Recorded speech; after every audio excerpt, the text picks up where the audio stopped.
Welcome to the Michael Singer podcast, presented by Sounds True, in partnership with Shanti Publications. For more information about Michael Singer's work, access to all prior episodes, and information about upcoming releases, we invite you to join us at michaelsingerpodcast.com.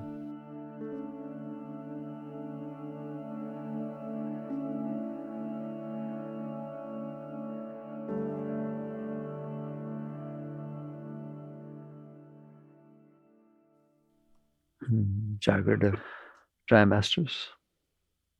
So let's talk about your favorite topic, problems.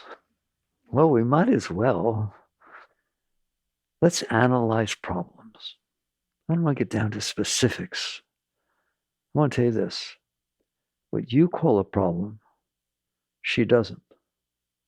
What he calls a problem yesterday, he doesn't call it today. That's it, go home. That tells you something about problems. They're yours. Everybody has different problems. Everybody has different problems at different times. How did you decide what your problem is? And I'll tell you a secret. You decided.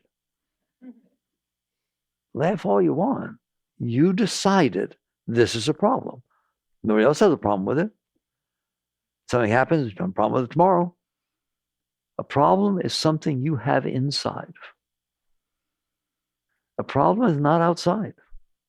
A problem is not outside. What is outside? You know I've talked about it. What level you want to get on? At the quantum level? Nothing. I don't like to go that far down because most of you just really don't think about that sort of stuff. What is out there are atoms. Are they a problem? Which atom is a problem? There are just atoms out there, hundreds and billions and zillions of atoms of, about 108 different type, whatever the heck it is. Not that many differentiations, okay? There's no male, there's no female, there's no right, there's no wrong, there's no good, there's no bad, there's no high, there's no low. There's just atoms. Is that true or not? Do you know that to be the truth? Well, why don't you live it? Why do you have problems? Okay? Because you decided to have them. I know this is so hard for you, and I love to talk about it. I thought I would have liked the color of my car. Now I don't like it. Wow. It's a bunch of light bouncing off of the atoms. That's what color is. The atoms don't have color. The only thing that has what you call color is light. The different vibration rates of light. You know that. You go shopping for light bulbs nowadays, you have to be a physicist. 2,000, 3,200, 8,000, 9,000. What is that? The frequency of light is emanating.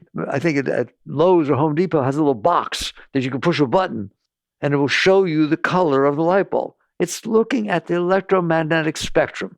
You want to see colors? Just look it up on the web and you'll see the electromagnetic spectrum. And within our ability, our eyes, our senses, ability to pick up that spectrum is way bigger than what your eyes can pick up. Like the percentage of what we know of as a spectrum, and it keeps growing. What do you mean? How can the electromagnetic spectrum keep growing? Because we keep developing instruments that can pick up subtler and subtler frequencies of light. That's all. It's not growing. You know what the frequency of light in the highest level and lowest level is? Infinite. It's just light. So we pick it up. So you are sitting there complaining about a frequency of light. And sometimes you're not complaining about it. You're repainting your kitchen 4 times. Why? Why? Because you don't like the frequency of light that's bouncing off of an atom. Will you dare to think like this? You think about all your problems. Why don't you think about that there are no problems? We'll get to the psychology of it in a minute. Right now we're staying at the physics of it, okay? The physics of it is what you are picking up with your senses. Sight, taste, touch, smell, hearing. I'm like, okay, I don't like that sound. I don't like this. I don't like that. I like this. I don't like that. That turns me on. That turns me off. There's no such thing. You're doing it inside yourself. Why do you like a song? They're playing our song. Well, that was when you were getting married. Now we're getting divorced. I hate that song. It's amazing. You won't pay attention to reality. The Bible says, and ye shall know the truth, and the truth shall set you free. This is the truth that will set you free. If you dare to use your mind for something other than the stupid stuff that we use our minds for, I like this, I don't like that, I want it, I don't like what you said. We'll get there in a minute. How you got there. But that's pretty lost, because it is ignoring the reality of the situation, which is there is nothing out there but atoms. And like I said, there aren't even atoms. Sorry. I like to talk about it, but I just get real gentle. They have found out that they're not atoms, they're electron, neutrons, or protons. You study them in school, elementary school. No, they're not electron, neutrons, or protons. Sorry. I have to be honest, there are electrons. They're a fundamental force, but neutrons or protons are made of something else. And that's where you get down to quantum physics. They're made out of quarks and leptons and bosons. But then they found out that they're not even those, that they're really just wavelets in the quantum field. They're just vibrations. Everything yoga taught you, like ancient yogis taught you, that it's all just vibrations. It's just a vibration in the quantum field, a little wavelet. And those wavelets have properties.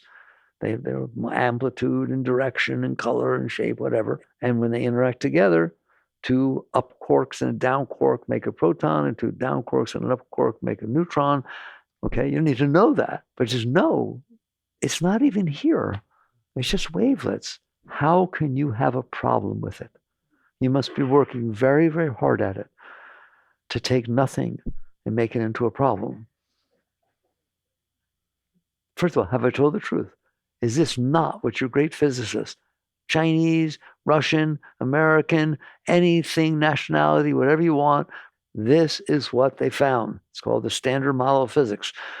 And they found out that mass, Einstein said it, energy is matter and matter is energy. Difference is a temporary state. Somebody was asked the question, well, how much does energy weigh? Because it ends up weighing things. There is just energy. There is no matter. It's just wavelets interacting together, and then they create the illusion of everything we deal with. So you don't have problems. I'm being really bold today. You don't have problems. Go check the physicist. Don't talk to me. Don't go to a therapist. What are you going to a therapist for? They're going to tell you have problems. Oh, you poor thing. Of course you have problems. Look what she said. Look what he did. Look what's happening. Look at the color. Oh, who could like that color? Right? And instead you go to a physicist and they say, well, you don't like light? That's all color is light. You don't like how the atoms put themselves together? Well, let me talk about covalent bonds and various things. Pay attention. They have a reason they put themselves together the way they did. There's a reason your face looks the way it is. Oh, no, I want a face job. Which you're welcome to have. It's fine. Right? Just move the atoms around. That's all you're doing, is it not? I'm purposely doing this so that we can get to the point of saying, what went wrong? If that's reality, what's going on inside my head? What is that? How about not reality? Okay? And you know what the great masters taught? There's a thing called Jnana Yoga. Ever heard of it? There's Hatha Yoga and Bhakti Yoga and all kinds of yoga. And there's Jnana Yoga. What is that? The yoga of wisdom. It is saying you have a mind and it can think of what I just talked to you about, can it? Do you understand there's atoms? Do you understand that everything you're looking at is atoms? Yeah, because you have a very great mind. The possum doesn't understand that. Probably the monkey doesn't either. But you have a human mind, and it's brilliant. It's phenomenal, right? It took silicon and turned it into thinking chips. It took metal and various elements out of the earth and put it together and flew to the moon. Wow, you're pretty bright. And Jnana Yoga is just saying, use your mind to understand reality. And we've just talked about physics is part of Jnana Yoga. All the reality of the deep truths. What is not Jnana Yoga? And I'll get there. I'll keep myself from getting there. What is not Jnana Yoga? Your ego. The I in there. Well, I don't understand. Is that who has the problem? That's who has the problem. How do I know? Because you say, I have a problem. What you should be saying is, the I has a problem. That is what all your problems are. Okay, we laid the groundwork that outside, there's no problem. I'm sorry, there's no problem. There's just atoms moving around, molecules bonding, quantum wavelets, agitation. They call them agitations in the quantum field. And they say the quantum field, I once read an article from NASA, and it said a word I'll never forget. This was years ago. It said the quantum field is omnipresent. I've only heard of the word omnipresent used for one thing, God. But the quantum field is omnipresent.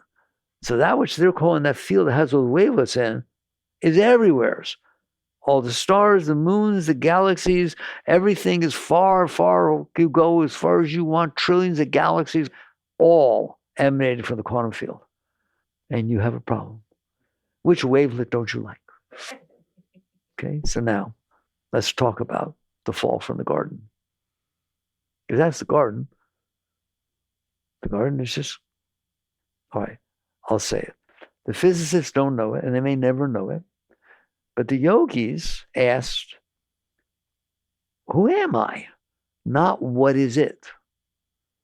They asked, who am I?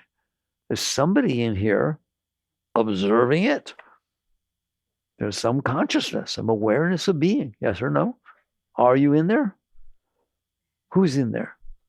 What is the essence of the being that's in there, the consciousness? And you say, oh, who's in here? A woman 30 years old who got divorced? Well, no. Those are the experiences you had. They're not who you are. You are the one that had the experiences. So you're in there. Well, the yogis, the great masters, were more interested in who's in there than what's out there. And so they did this thing called meditation. They went deep. Yogananda once said, meditation is entering the laboratory of soul research.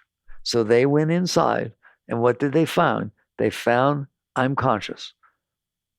I am. Not even I am conscious, just I am. I exist. There's something in there that exists, isn't there? What was in there yesterday? Were you in there yesterday? You sure? Were you in there 10 years ago? When you were 5 years old and you look in the mirror, did you see something? Was it you? Was it you who saw it? Oh, I see. So you've been in there the whole time, haven't you? You had different experiences. You saw different things, but you're conscious. And that's what the great masters found. Consciousness, pure consciousness. Not what I'm conscious of is the essence of truth and spirituality. We talked about the truth outside, so about the truth inside. I am conscious. I'm conscious of my thoughts. I'm conscious of my problems. I'm conscious of my feelings. I'm conscious. All right? Who's conscious? That's Ramana Maharshi's question. Who am I?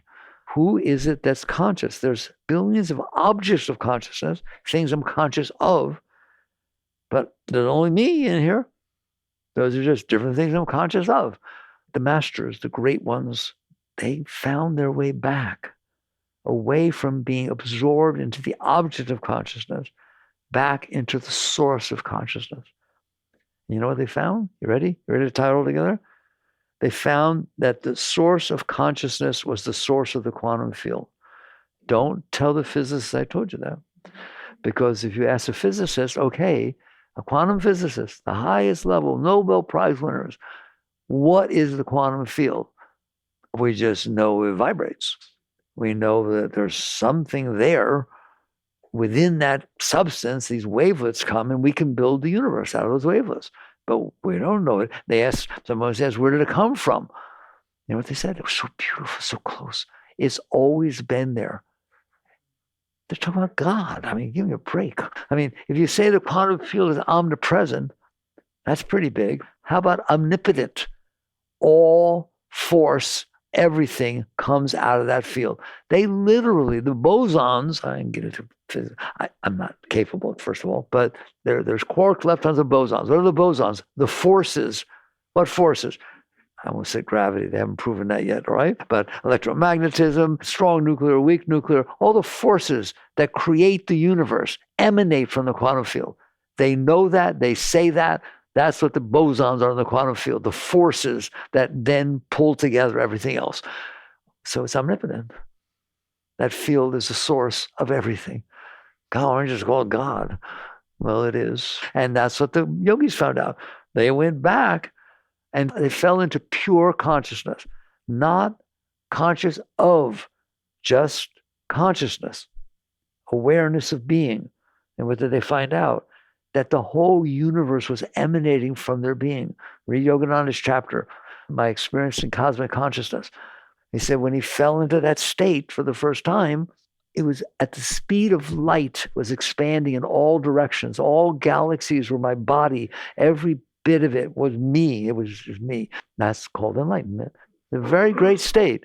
It is the merger. It is what yoga is. The word yoga means union, merger. And when they go deep enough inside, it merges. That's what it does. It merges. So what happened? The marriage of consciousness and form. Truth is, they're the same. It all folds back and emanates out as God. Now you can do what you want with the thought of God. To me, God's really, really big. He's not a little person or a thing or something you pray to. You can. You're talking about everything. Everything is what this is. That's what God is. Everything. So basically, what happened? What happened, I've discussed this before. What happened is consciousness created, I'll give the words of Meher Baba, the words of the great masters. Consciousness created of itself everything. Like you create of your mind, you create dreams. They're not there. Well, I get they are. I don't know. I experience them, don't you? You're conscious of them. I wake up. Oh, I had this amazing dream. I don't understand. Where were you? Where'd you have it? No, I had a baby, and I always looked a lot, and then turned into the Buddha. Well, where? I didn't see it. I did. You saw it, didn't you? So you have that power of creation and then experience. So the whole universe came out of the divine, infinite being. Meher Baba said it decided to express itself. Why? You know what he said? On a whim. That's so deep. That's if there was a motive, thank God. If an artist, a musician, is just jamming and just playing and just getting into it and losing themselves in it, that's on a whim. They didn't think about it. Has no reason or logic, does it? A dancer, a beautiful classical dancer dancing. I mean, you ask her, well, why did you move your hand that way? On a whim. Now you understand what God created the universe, to express himself, to just, I'm here, I'm everywhere, boom, wow. Okay? Really, Genesis says it. In the beginning was light. That's all there was. So in any event, so now you have this expression happening, which is form coming up out of consciousness, and you have consciousness dancing with, experiencing the form it created. It's like, wow, let's boogie. Okay? And everything is created, all the animals, and basically it's all here. And then consciousness experiences. What's the purpose? Be an artist or a musician and create some beautiful music and never listen to it, never heard it. Don't you ever listen to it. It'll never happen. Artists get lost in the beauty of their expression. Beethoven heard this music. I used to tell people, Beethoven, you don't have the right to call him a composer. He just wrote down what he heard. It drove him crazy. He heard this music always playing in his head, all the orchestras, the symphonies, all right? And he had to hear it. He wanted to bring it down. Passion, full inspiration. He had to bring it down and write it down so he could hear it through his ears. And he went deaf. Beethoven went deaf. He was so passionate about hearing the expression of what was happening physically. He cut off the legs of his piano, left them on the wood floor so it would vibrate, and he put his ear down so he could feel the vibration since he couldn't hear. And he would cry when he was playing. That's an artist. That's just the passion of creation and expression and experience. That's what the whole universe is about. The passion of expression, creation, experience. Expression, creation, experience. You know when you're getting to the zone, imagine that as an artist. That's what art is. someone in a zone, all right? And what they end up doing is so great. Why are Monet's paintings or the great artists, why do they sell for hundreds of millions of crazy numbers, all right? Why are they so famous now? And they weren't famous then. Monet was poor. Renoir was poor. Not anything. But what they left behind was a physical representation of spirit. It came down passionate, and they put it down and they painted it, and now it's considered a masterpiece. Just expand that into God. You have this entity, an entity. It is omnipresent throughout the entire universe. One being, one consciousness, one essence, everywhere. Everything is its own being. Just like you feel your body, you feel your foot, your hand. It feels every single thing that is part of its being, which is everything. And it expressed itself into form, and then it wanted to experience. So the essence of the being expressed itself. Well, if it's everything, then everything is part of its expression. Is it not? Right, wrong, good, bad, evil. The Christians, who is Lucifer? A fallen angel. Read the Bible. A fallen angel. It all is everything. Yin and yang. Ever hear of it? Dark and light. The opposite. Everything. Everything. If God is everywhere and everything, then his expression, her expression is everything. Can you handle that? It's just everything. And so you come and you realize, what are you? What you are is so great. It's incomprehensible. If the consciousness of the divine created everything so it could experience it, you know what you are? You are that consciousness experiencing its creation. I look at each one of you. You're the emissary, the ambassador of God sent down to experience his creation. That's what your consciousness is. A ray of the divine consciousness, which is everything, but it can have rays. The sun has rays, but it comes from one place. It's all the same. That consciousness focusing on you. That's what your witness is. That's who's back there. Why? Why did that happen? I'm not answering you. Why is it raining on my birthday? Give me a break. Do you see how lost that gets? As opposed to, wow, let me do my job. Let me do why I was sent here, to experience the moment unfolding in front of me. I can't talk about certain stuff. I feel like crying. Do you understand? The moment unfolding in front of you, every moment, you're the only one experiencing that moment. No one's standing right where you are. Nobody had the same thoughts as you. You're that unique that every single moment, watch this. Close your eyes for a moment. You missed it. God missed an expression of his moment. Nobody will ever experience that moment. Want to feel guilty about something? All right. Get lost in thought. I have a feeling that, right? There's a moment of creation unfolding in front of you. You're meant to experience it. So now you get the groundwork. Pretty big, isn't it? That's where your mind should be all the time. Mary said, God alone is real. God alone is real. It's all one force.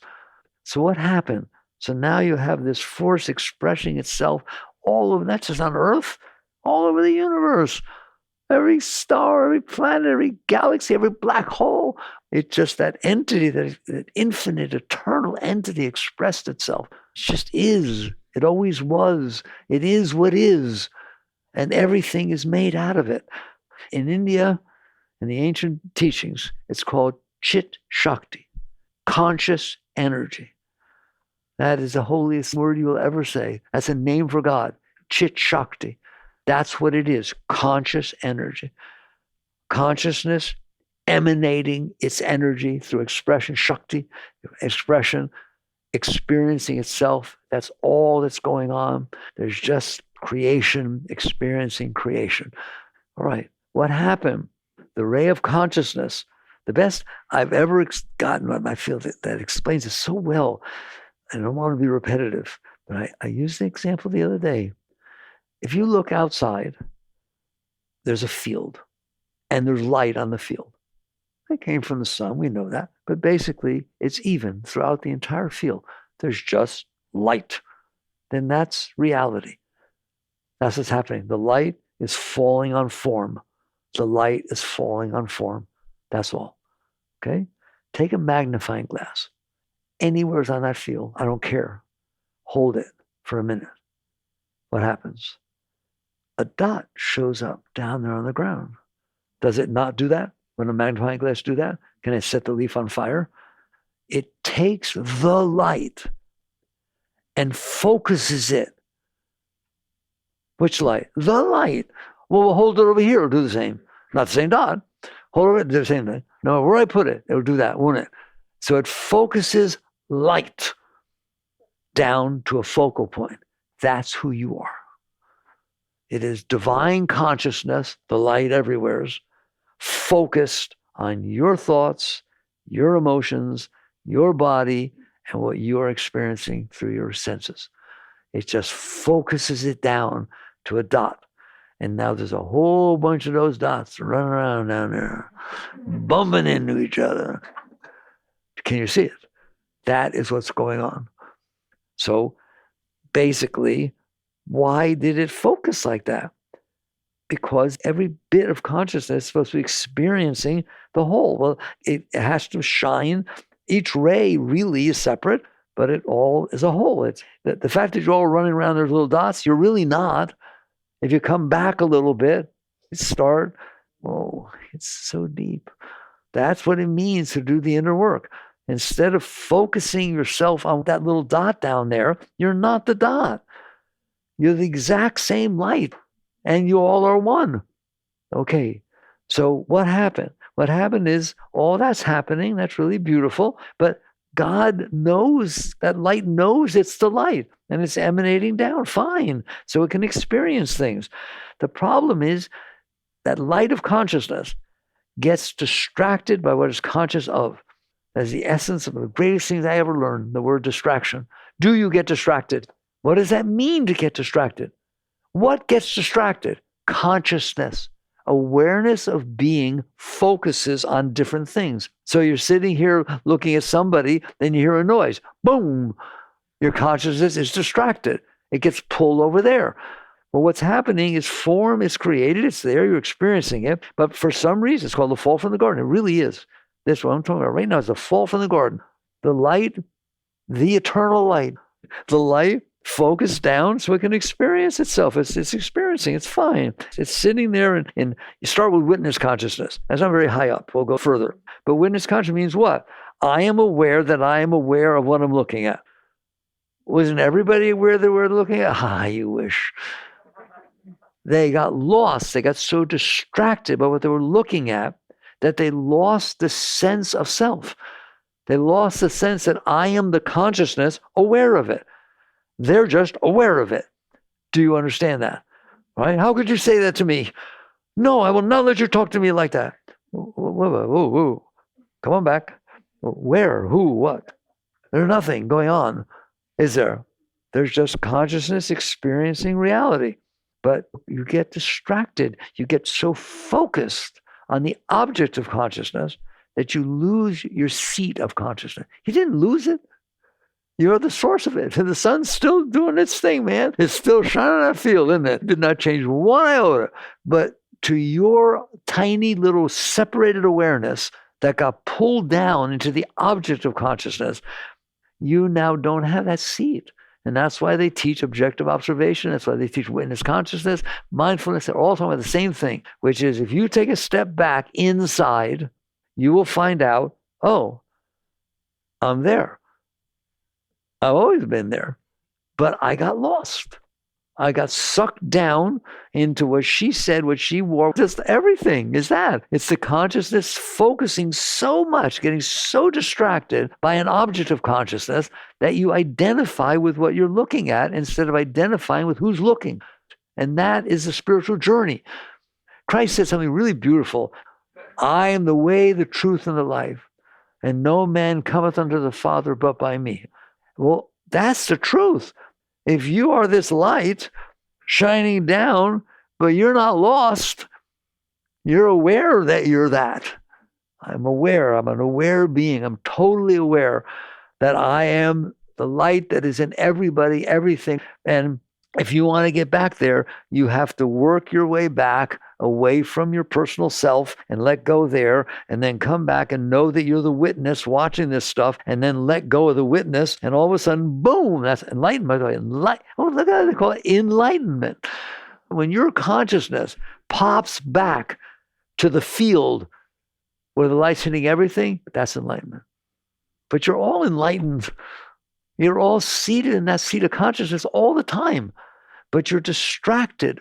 So when Christ said, I am the way, the truth, and the light, and no man cometh to the Father but by me, that's absolutely right. Unless you work your way back away from that focus and lostness, the funnel that you got yourself lost in, and then you realize you all are the Christ, you all are that. So the question is, how did it happen? I told you how it happened.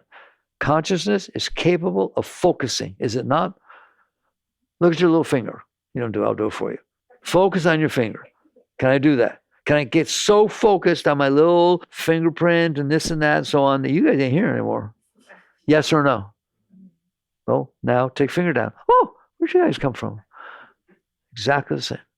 If you focus your awareness on something small, you're small. If you focus your awareness on the center and core of your being, you're everything, right? That's the other thing Christ said, which I'm a nice Jewish yogi, and I really, really like Christ's teachings. Why? Because he taught yoga. He said, as I sit by the throne of my Father, that's not a seat, it's a seat of consciousness. As I sit by the throne of my Father, so you shall also sit by my throne. And these things which I do, you should do these and even greater things. You know, he said that? He basically said, you're the same as me. You are that light. That is who you are. Okay. So the focus of your consciousness did what it's supposed to do. Pay attention. Be the emissary for that moment that's unfolding down there so that the consciousness can experience itself. But you got lost. You focused so much on that you started to two words that are so spiritual to me that I've realized over all my growth: distraction and identification. You get so distracted by the object that you identify with it. That's my car. Get off of it. Don't you touch it. Ooh, that's my body. Whoa, it can die. It can't do anything. It's just light. Oh, death, where's thy sting? Oh, death, where's thy victory? It's just a bunch of molecules floating around, right? And you're the consciousness that got so identified with them that you think you can die. I think it's really funny. All the great teachings teach that. The Gita teaches that. There's a line in the Gita where Krishna's talking to his disciple, Arjuna, and Arjuna doesn't want to fight this battle. Don't worry about the background. Don't want to fight the battle. No, I don't want to hurt anybody. I don't want to do anything. And Krishna says to him, whoa, whoa, whoa. I thought you were a great being. I don't understand. Fires cannot burn the self. Were you back in there? You can experience fire, but you are the one who's experiencing it. Weapons cannot reach the self. Can they? Now that we've explained what's going on, it's just the dance of light. And all the great teachings teach that. Okay, so where do we end up? Down there. Why? Because we got focused on tiny little things. Do you hear me? Compared to truth, you are a great being. You're Soham, Aham Brahmasmi. That's my favorite. Aham Brahmasmi. I am Brahma. Soham, Shivoham. There's your mantras. I am the divine being.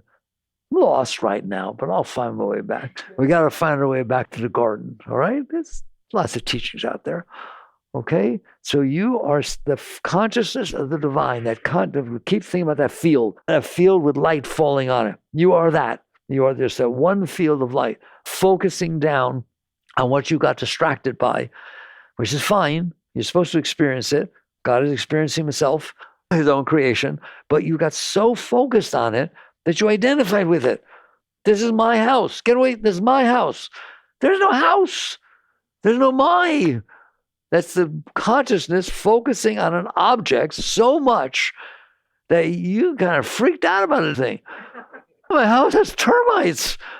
There are no termites. There is no house. Guess what? There is no I. There is no I. I is what you did. You created a fake I, a fake thing, by focusing your awareness so limited down to this tiny spot. Now, one little spot I talked about, the magnifying glass, that's who I am. I'm this spot. And what I'm shining on is part of me too, okay? And get away from me. And so basically you wake up and you realize, what am I doing? I fell from the garden. When they say you fell from the garden, the Bible says, what does it say? Now you must work by the sweat of your brow to be okay. Anybody know anything about that? Okay, so what happened? Now I'm focusing down and I believe it's mine. It's this, I, me, mine, I, me, mine, I, me, mine. That's my child, that's my house, that's my clothes, that's my hair, that's my face, that's my thing. That's my, me, mine, I, me, mine. And that's what you're focused on. But it's not who you are. The awareness, that's focusing on this mind that's saying that. So what happens is, I like that little dot, right? It's that little magnifying dot. You're floating around, that's you. And you're experiencing not everything, because you didn't want to experience everything. You focused yourself so much, you're only focusing on where your dot falls.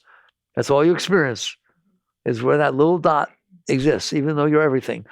But you focused it down, and now everything that happens leaves an impression on you. That's the most important part to understand. What do you mean? I was dotting around. Not dotting around. I was dotting around, and all of a sudden, I saw this beautiful bracelet, and it was shiny, and I was shining on it. By the way, it's only beautiful because you're shining on it. If you're not shining on it, you don't even see it. But it's gold. How do you know? Because I'm shining on it, and it's glittering. So now I'm shining on it, and I see this bracelet, and oh, I like that. That's beautiful. It's mine. That's my bracelet. Get away from me. It's my bracelet. And then all of a sudden, one day, where's my bracelet? I can't find my bracelet. Start ripping your hair out. Oh my God, where's my bracelet? That bracelet was the most important thing in the whole universe. Whoa. What happened? You identified with it. You projected your sense of self instead of being who you are. You projected your sense of self onto this object. And you did that with your children. You did that with your husband. You did it with your wife. You did that with everything. Everything. You did it with your job and with your finances. Every single thing is now outside. It's all about what's happening outside. Why? Because when I lost that bracelet, it bothered me. Why? It didn't bother the light that was back there experiencing everything. I'll tell you that right now, all right? You don't know what you're talking about, okay? But I got focused down so tight onto that I built a concept of myself. That's what the ego is. It's like now I've identified with the object and I stored it inside of me. It's not inside me. There's nothing inside you except light. But I stored that inside of me. Bracelet. Okay, when I lost the bracelet, feel bad. I don't like it. I don't want to lose anything ever again. I want to own all the jewelry so I can have backup, or I never want to own jewelry ever again. I don't care. Do whatever you want. You built what's called a self-concept inside based on the experiences you had. The only thing inside of you is God. But you built this. You took these experiences and held them in this sacred mind of yours, the mind that was capable of understanding the quantum field, that was capable of understanding everything we talked about today. It's brilliant. But no, now it's not so brilliant. Now it has what's called a samskara, an impression that you held onto it purposely, willfully. I'm bracelet. I lost a bracelet. I don't like what it feels like. I never want to lose it again. You built a concept of yourself. It's not yourself. That is not the self. It's a mere self-concept of yourself. You made it up. Who are you? I'm the person who played Dorothy in the 5th grade and everybody clapped. But then my mother wouldn't pick me up and I was late and I got so scared. That's who you are? Or that's what happened to you? That's what happens. And so you start storing inside of your beautiful mind. You all, I don't care if you're Einstein, you all have very great minds. You start storing inside your mind these impressions that either felt really good or really bad. So you didn't want to let go of them. You don't want to let go of the ones that felt bad. How do you like that? Why do I want to hold on to and keep that which really bothered me the most? Because you don't know how to handle it. You don't know how to let it have happened. And so what you do is say, no, I don't want this to have happened. But it did. No. And you just birthed the field of psychology. And by the way, you now understand the difference between spirituality and psychology. Spirituality is that light. Psychology is what you did with the focus of your awareness on the tininess of your hopes, your dreams, your thoughts, your likes, your dislikes. It's built this thing inside. Someone was asked Yogananda, what is the ego? Now, there are books written on that stuff. You hear me? A great master. Ready? The masquerading self. What does that mean? What does it mean to masquerade? You wear a mask. The light of the divine drew and built a mask in front of it. And that mask was made out of those samskaras, made out of the impressions that you didn't let go of. You did that, didn't you, throughout your life? You suppressed them, you clung to them, whatever it is, you held them. They were just moments in reality. Why do you have different ones than her? Because you had different experiences. Everybody had different experiences. That's what's supposed to happen. You're supposed to have different experiences. That's why you're the ambassador of God's consciousness, experiencing his universe. We're not going to all see the same thing. We all have this variety and amazing differences. And there's a storm, and then there's sunshine. You're experiencing the power of creation. You're experiencing God, but you can't handle it. You sit there and say, but no. I wanted the bracelet. I like the bracelet. I'm holding on to the bracelet. Now it's not there. I don't like you. Maybe you stole it. All of a sudden you start building this whole concept in your mind that has nothing to do with anything except you. That's why it's called the ego. Got one? What happens if things happen outside, meaning when you're looking down at a little dot of light moving around, and it matches, listen to me, it matches the concept you built inside. Woo! I like it. I like that. I want that to happen again. This is good. This is righteous. This is God. It was a miracle. You know what a miracle is? I got what I wanted. Which one do you say it's a miracle if I don't get what I wanted? Or if I get what I don't want? None of you. So you built this concept inside your head that said, because of my past experiences that left impressions on me, because I held on to them, these are the things I want to happen. These are the things I don't want to happen. And I'm going to go out there and I'm going to work with the sweat of my brow to make the quantum wavelets behave the way I want them to. Okay. So you catch on that that's what it means to be lost. You're lost in saying, I can only be okay if I get what I want.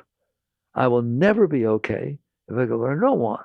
So now the purpose of my life is not God realization. It's not being the ambassador of God to experience creation, the part of creation I'm supposed to be experiencing. No, that's not my meaning. The meaning of my life is to manipulate and control the atoms moving in front of me, the outside world in front of me, people, places, things, everything, to be the way so that when they come in, they feel good. They hit the part of me that I wanted them to, the part that I stored inside, my concept of self, my concept of everything, and never, ever be the way I don't want. What happens when you don't want it? It hurts. It causes, what was that word? Suffering. What is suffering? What is suffering? The distance between reality and what you want.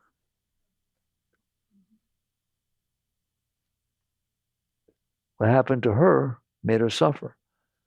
When that happened to you, you rejoiced. He's leaving. I hated the idiot, but I'm Catholic and I couldn't get divorced. Now he left me a note. I'm leaving. It's all based upon the past experience you've had, the concept you built inside your head. How well does the concepts inside of you match what's happening outside of you? Generally, not very good. Will it happen by itself? Will it happen by itself that the outside world will match what you want? No, of course it's not going to happen by itself. You have to make it happen. You have to go out there and either meditate on, Om Shri, get me a house. Om Shri, I want a new house. Om Shri, I hope he leaves. Oh, please. Doesn't matter what you're using. Use a mantra, use will, use money. It doesn't matter. You're out there manipulating the outside world to match what you decide is supposed to go on. How does that work out for everybody else? So you just catch on that this is not good. What is good? Find your way back. Let go. And now, what's the path? The path is not about getting what you want. It's not about avoiding what you don't want. Do you worry? You know what you worry about? I know I'm psychic. Ready? I worry that I won't get what I want. I worry that I'll get what I don't want. And if I had you write down, everyone would write down something different. Now you see why. Now do you understand? That's not who you are. That's where you got lost. That's how you projected this inside your mind. So we talked about how great the mind is, not the ego mind. The ego mind is called the personal mind. What's the difference? The personal mind thinks about me. That's what it thinks about me. What do I want? What do I not want? What do I like? What I don't like? What hurts me? It's just totally focused. You are the divine descendant. You're God descended. Whoa. But that's not how you see yourself. I'm this little beggar that has to get things the way I want and fight for them and get hurt if they don't. So, well, what's the way out? The way out is not getting what you want or avoiding what you don't want. That is not what success is. The purpose of your life is not getting what you want. I'm sorry. Doesn't mean you have to be a renunciate. Nobody said that. But that's not the purpose of life. The purpose of life is to experience life.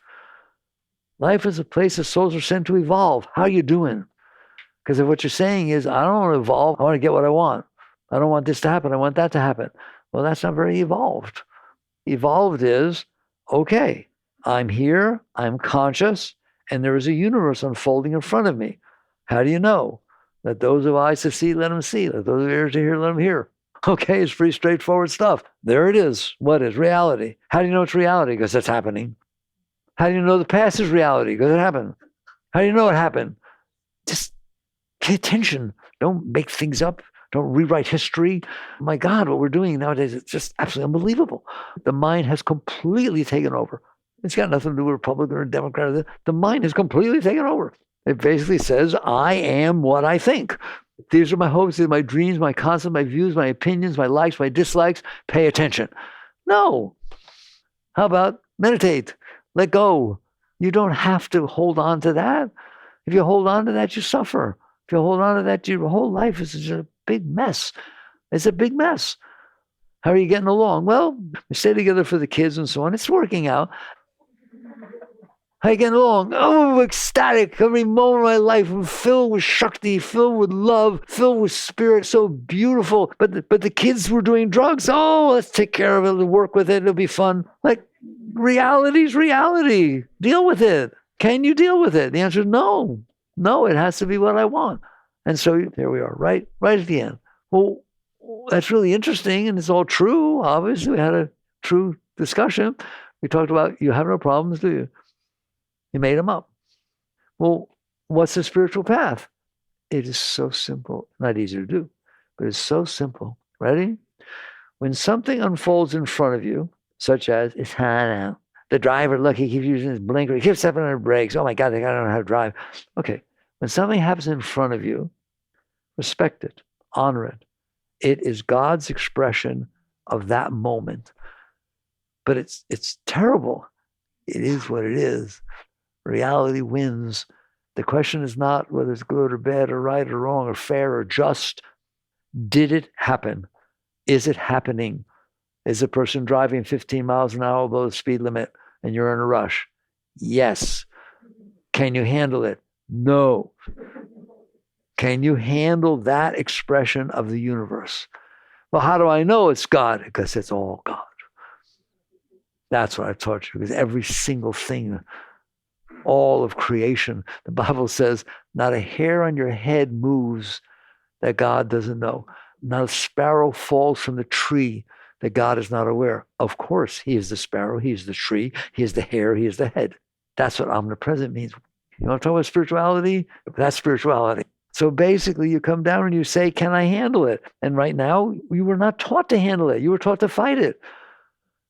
You were taught, make things be the way you want. Get your act together. Spirituality starts with acceptance. What do you mean, why should I accept it? Because it happened. No, it's wrong. It happened. You have a choice. Accept it or suffer. I don't like that it happened. Okay, we'll deal with that. But can you accept that it happened? No. Well, then we have this thing called suppression, repression, denial, don't we? That's what happens when you don't accept. If you can't accept it, you have to resist it. And when you resist it, it stays inside of you. So the first step in all spirituality is acceptance. It's hot out, okay? Is that okay with you? It better be. Does it mean I can't go into the air conditioning? No, of course. It's not about renunciation. It's about acceptance. It's hot out. I'm going to stand here till I bake. No, what is that? It's hot out. You start with, I can accept that it's hot out. Not just accept it, isn't even deep enough. I respect the forces of creation that are expressing themselves as heat. I have that. I honor it. I respect it. Then, ready? I love it. I love it. That's when you're getting there. So you start with acceptance and you find out, I can accept that it happened outside, but inside is not doing well. There's something inside of me that's cooking and resisting and getting all weird. What do I do with that? Ready? Surrender. What do you mean surrender? Not surrender, let it happen. It already happened. Don't worry about it. It's not about what happened outside. It's about whether what happened outside when it came in, could you handle it? And what you'll find out is, no, I can't. You want to know why? Because it hits your stuff. You had trouble with your mother, and then this happened, and blah, blah, blah. You had all this stuff in there. And so now stuff comes in and hits it, doesn't it? Makes you feel weird and you get all upset and all kinds of stuff goes on. All right. You will wake up someday and go deep enough to realize, I'm the self, I'm the consciousness. I see anger coming up. I see jealousy coming up. I see fear coming up. I see insecurity coming up. Why? Because I made a mess in here. I made a mess over the course of my entire life. Something happened in kindergarten and somebody rejected me and now I can't put up with rejection. I don't like it at all. You hear me? Things got stored in there. It's not clear in there. So what do?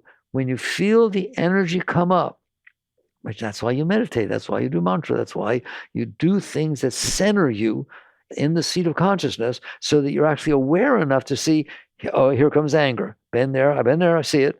I know what it's going to do. I know what this will do. This will destroy my life and everybody else's. Anger a good thing? No, causes trouble, doesn't it?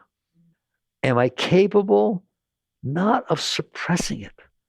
If you suppress anger, it gets worse. If you suppress anything, it goes down there like a virus and it spreads into your entire psyche. All kinds of weird thoughts go on, all kinds of crazy stuff goes on, just like Freud said. So no, I don't suppress it, but it's there. What do I do with it? It's coming up. It's coming up. Well, psychology, again, this is where spirituality touches psychology. Psychology says don't suppress. No, that's a foundational thing with psychology, right? That's why you do therapy, to try and find out what you suppress and get it up. But we're spiritual people. We don't suppress, right? We don't suppress. Well, at least we don't suppress that it's hot out. We can handle that. We don't suppress the driver in front of us. Start with little stuff. Practice acceptance. Then what happens? It starts coming up. He's driving like that. Oh my God, remember? Starts coming up, all right? Psychology, and they're not wrong. Nobody's wrong, says find a way to express it. Find a way to release that energy through a more positive, constructive expression. And they're not wrong. I'm not judging at all. That's something you can do with the energy, right or wrong. And it's certainly better than letting it take over you and have it express itself, because that's messed up energy. It's not justifiable. There's justifiable anger. There's no such thing. You have stuff in there, it hit your stuff, you feel anger. Somebody else says, oh my God, this is neat. I didn't want to go to work anyways. Look how slow they're driving, right? It's just how you take it. So anger's coming up. One thing you do is suppress it. Please don't, please don't, please don't. And the second thing you can do is find a way to express it. Fine. There's a third way. They never taught you that. It's called transmutation. What's transmutation? The energy has a vibration, has its nature. Its nature is anger. Can you relax so deeply that that energy can come up to a higher center? The very energy that's anger can instantaneously become love. Just all of it starts off as anger. Now you feel compassion, you feel love. It just comes to a higher center, a higher chakra, right? You guys know chakras. You're raising the energy up to a higher level. It does not have to come out as anger. It does not have to be expressed inside as anger. You can raise it, work with it. That's what all of yoga, all of spirituality is about, transmuting the energy, not denying it, not suppressing it, not expressing it, raising it up, doing that inner work of raising it up. And you have all kinds of techniques. I don't teach them. They teach you all kinds of techniques, don't they? That's what your spiritual techniques are. You can do asanas, you can do mantra, you can do this, you can pray to God. You can take that energy and offer it to God. That's a wonderful thing to do. Just feel it.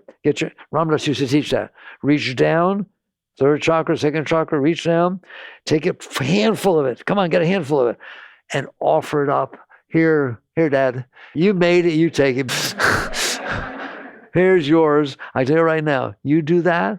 I put flowers in front of Master's picture every single morning and evening for 50 years, 60 years, 55 years, right?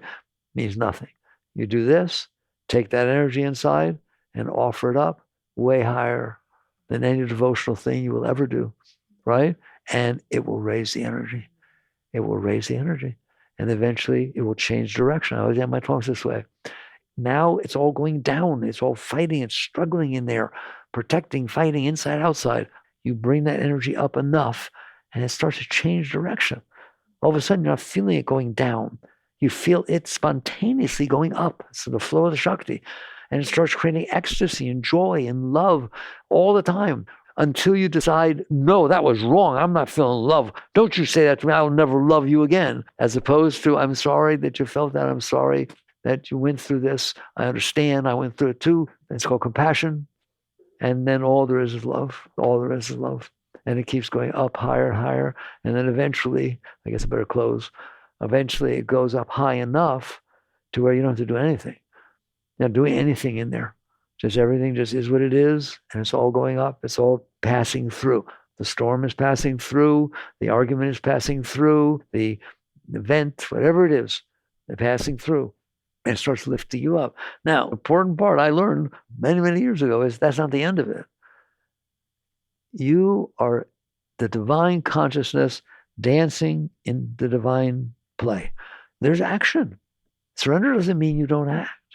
Surrender means you don't act out of reaction. You don't react. I'm not acting out of my junk inside of me, my opinions, my views, my hopes, my dreams, my concepts. Now I'm clear. Come down and help. That's where service comes from. Come down. You want to protest, protest, but do it with love. Do it, understand as much of what's going on the other side of that team, that protest, the other people, as you understand why you used to be like that. That's what compassion is. It's not about you're right, they're wrong. They had different experiences than you, didn't they? How could you think like that? Because I had different experiences than you. My entire life, I had different experiences, didn't I? Therefore, you don't hate them. You're not fighting them. You're saying, the clarity that I see, how can I raise the situation? And maybe it is protesting. Maybe it is suing. Maybe it is divorcing. I don't know. I can't tell you. But I'll tell you that when you're clear inside, you don't have to be guided. It's not about you being guided. Because you're clear, the energy takes care of itself. It raises everything up. It raises everybody up. You hear me? Can anybody hear me? We took a big journey, didn't we? From creation to the fall to the ascent. What if what came up was so strong that I didn't even see it? I started throwing pots and pans all over the place or yelling and screaming. Guess what? It's fine. If you don't see it, do the best you can. Here's what I teach, right? Stay up as long as you can and come back as soon as you can. And don't judge. No guilt, no shame, just growth. That's spiritual growth. Earth is a place the souls ascend to evolve. That's evolution. You went through a problem, you fell down, get back up. When you're riding a bike, a child's learning to ride a bike, they fall. That's good because they'll learn balance. Same thing inside.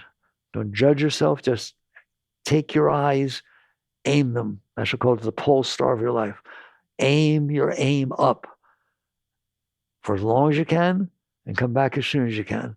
And you'll start finding out that that gap gets so small until it's not there anymore. It's called becoming established in the seat of self. Now there's no effort, there's no work, you're there. and it doesn't fall. Why? Because you keep raising the energy up. All right. I would keep you here for the rest of your life. So that maybe you'd remember who you are. You're a very great being. You're God descended. Not someday find your way back to God. You are there right now. You're just focused away from yourself. All right. Work on yourself. Jagrata.